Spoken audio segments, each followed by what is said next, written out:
Ready వచ్చింది. వారి మృతుటప్పుడు వారి కాంపౌండర్ బాయి కృష్ణజీ అలిబాకర్ అన్నది వారి వెంట వచ్చింది. వారు భక్త సభలతోనూ జీకే దీక్షితులను స్వయం చేసి అనేక విషయములు తమతో తాను తెలుసుకున్నప్పుడు బాబా ప్రథమ షిరిడీ ప్రవేశించి వేపచెట్టు సమస్య చేసిన దాని వ్యాపరాతము బాబా యొక్క పాదుకలను వేపచెట్టు నిశ్చయించుకుంది. పాదుకలు అప్పుడు 1911 వరకు ఉత్సవం శ్రీరామనవమి నాడు వైభవంగా జరుగుతున్నది. అది వృద్ధి యొక్క ఉత్సవం ప్రాముఖ్యము సంతరించుకున్నాను.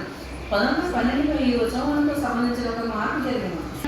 సన్మాన రాసిన గ్రంథకర్త అయిన కృష్ణరామారావు జాగేశ్వర భీష్మయ్యన నాడు దాదాసాహెబ్ కాపాడే అమరావతితో కలిసి ఉత్సవంకు వచ్చాను. వారు దీక్షిత్వాడలో బస చేసింది.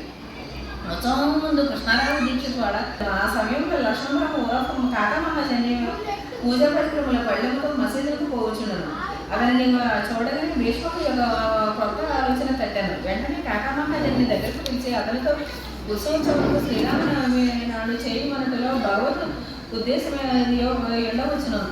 శ్రీరామనవమి హిందువులకు చాలా ముఖ్యమైన పర్వదినం కనుక ఈ దినమందు రామజన్మోత్సవం